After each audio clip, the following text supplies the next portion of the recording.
Bonjour à tous, je suis Justine Turpin, je suis interne d'anesthésie-réanimation à Lille.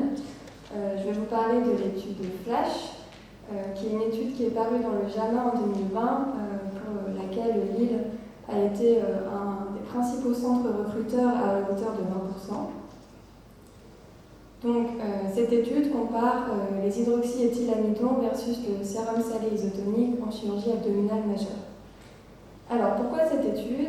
Le rationnel, c'est qu'on utilise encore les HEA en chirurgie abdominale majeure, car on a des études qui ont démontré une stabilisation plus rapide de l'hémodynamique avec les HEA.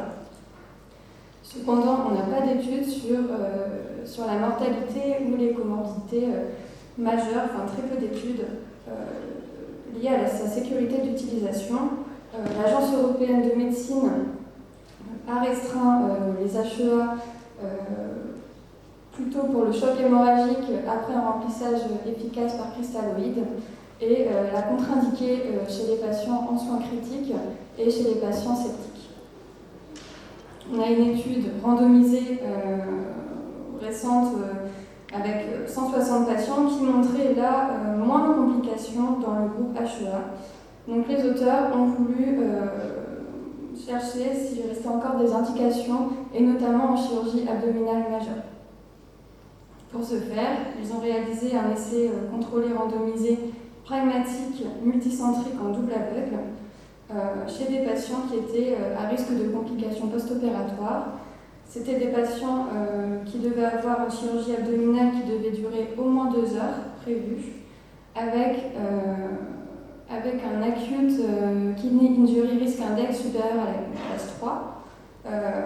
Pour être classe 3, il fallait au moins avoir 4 facteurs parmi les facteurs suivants: un âge supérieur à 56 ans, un sexe masculin, le fait d'avoir une insuffisance cardiaque congestive, de l'acite, de l'hypertension, la chirurgie urgente, chirurgie intrapéritonéale, une créatinine préexistante supérieure à 12 ou un diabète sous traitement oral ou insuline. Les critères d'exclusion, c'était tout d'abord les contre-indications à l'utilisation des HEA, donc le sepsis, l'insuffisance hépatique, l'insuffisance cardiaque congestive, auquel on pouvait rajouter un DFG préexistant inférieur à 30 ml/min, c'est les patients qui étaient sous amine en préopératoire. Ils ont randomisé les patients en 1 pour 1 avec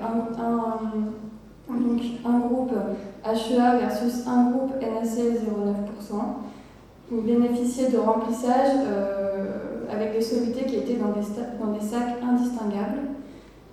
Pour le remplissage, en péropératoire et dans les 24 premières heures post-opératoires, ils étaient remplis selon le protocole SPAR, avec l'algorithme SPAR qui consistait chez des patients qui avaient un monitoring continu du débit cardiaque, un bolus de 250 ml de remplissage 5 minutes après l'induction.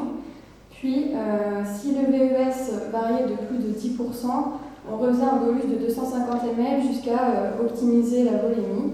Une fois que la volémie était optimisée, pendant l'intervention, si le VES chutait à nouveau de 10%, on refaisait un bolus de 250 ml, etc.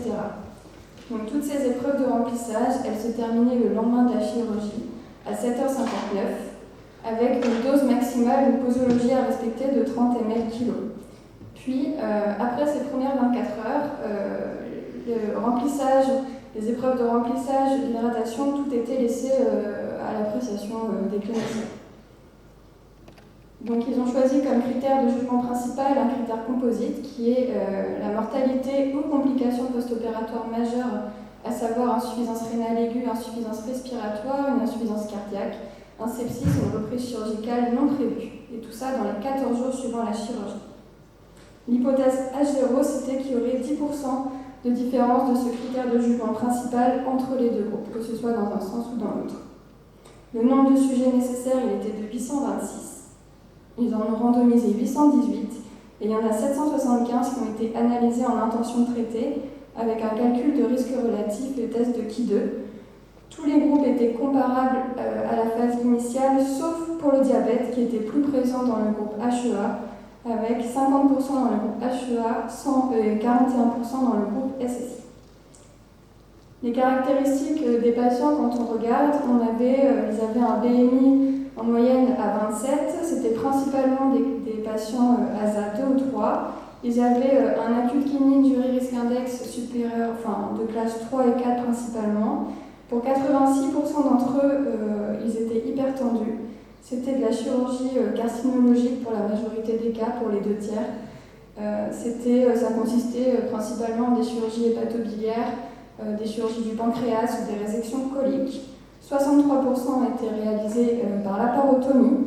C'était de la chirurgie programmée. Il y avait seulement 2% des interventions dans cette étude qui étaient faites en urgence. Et la médiane de durée opératoire était la même dans les 2 groupes, à savoir 4 heures.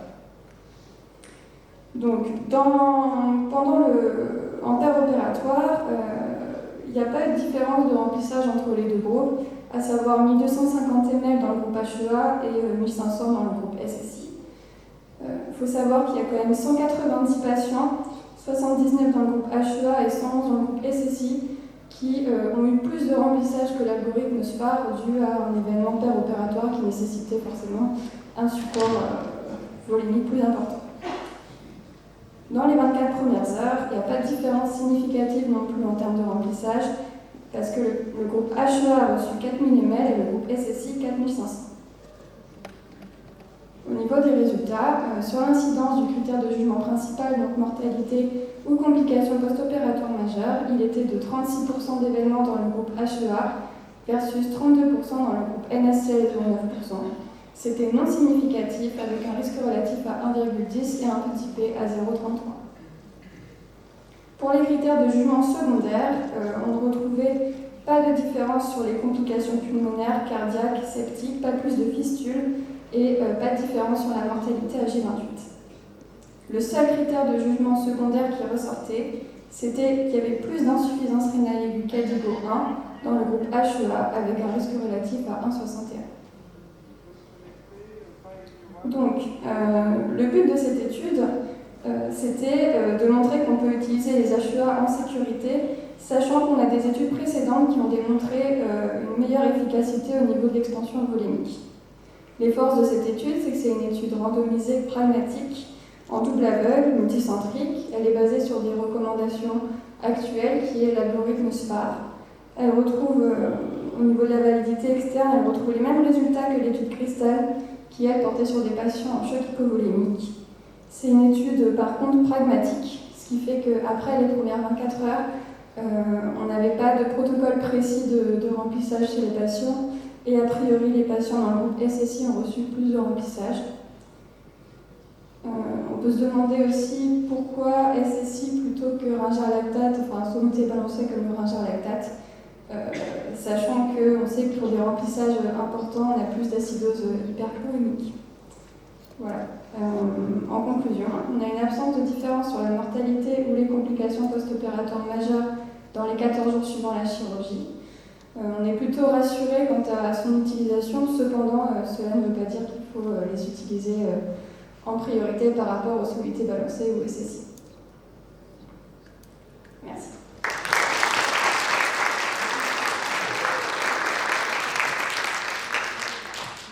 Merci Justine. Première question, comme celle qu'on a posée à Anna, est-ce que toi, tu utilises les HEA? Est-ce que tu as déjà utilisé? Est-ce que tu gardes des indications? On les utilise au bloc opératoire en chirurgie abdominale majeure, mais parce que c'est des interventions qui sont assez hémorragiques. Donc on reste dans l'indication souvent du choc hémorragique. Je ne pense pas que je les utiliserai en priorité par rapport aux cristalloïdes, parce que c'était pas le but de cette étude. Merci. Est-ce qu'il y a des questions? Effectivement, le rationnel de cette étude, c'était quand même de diminuer les apports volémiques sur des cristalloïdes pour parler aux HEA sur le pouvoir expanseur des HEA. Mais on voit quand même qu'au bout de 24 heures, il y a que 500 ml de différence entre 4 litres et 4 litres 5 de remplissage sur les 24 heures. Est-ce que vraiment ça vaut le coup de prendre le risque, entre guillemets, des complications des HEA sur 500 ml de différence? Je sais pas. Moi non plus. Oui. Anne. Est-ce Est-ce que justement, s'il n'y a pas de différence entre les deux groupes à 14 jours, la conclusion, c'est pas de dire qu'on peut les utiliser, mais ça serait de dire que du coup, il ne faut pas les utiliser, puisqu'ils ne présentent pas d'avantage. C'est un petit peu... C'est la même chose un peu que ça, mais du coup, je suis un peu gênée, moi, par la conclusion.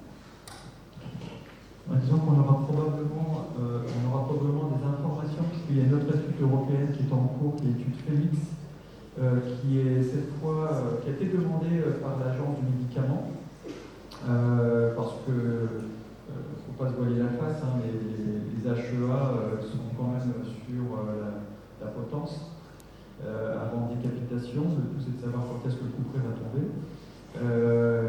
Est-ce que Félix va répondre à cela? En tout cas, c'est une étude qui a beaucoup de retard, qui a subi forcément la crise sanitaire, mais ça a été demandé par l'agence européenne et c'est le président Muscavi qui est le promoteur de l'étude. Donc on verra, mais l'idée de l'étude était plutôt de dire on conserve une indication des HEA uniquement dans l'ARM qui est la sienne actuellement dans l'hémorragie. Et pas du tout comme celui de remplissage. Je pense qu'en effet, tu as raison. Actuellement, de remplir avec des HEA, ça n'a plus vraiment de sens. Le tout, c'est est-ce qu'au final, on se passe de ce produit dans une situation hémorragique. On a la gélofusine, la gélofusine, on n'en a pas parlé, mais la gélofusine a aussi des impacts rénaux qui ont été moins prononcés que ceux de l'HEA parce que probablement moins sponsorisés et donc moins d'impact sur l'industrie pharmaceutique. Mais la question, elle reste en suspens de savoir est-ce qu'à un moment ou à un autre, les HEA seront complètement sortis du marché ou alors est-ce qu'on les conserve un peu dans le contexte du choc hémorragique. C'est l'enjeu de la réponse de Félix qui devrait intervenir en 2022, me semble-t-il. En tout cas, il y a encore quelques patients à inclure dans cette étude européenne. Pour information, on a inclus le premier patient il y a 48 heures. Donc étude assez compliquée, étude de l'industrie.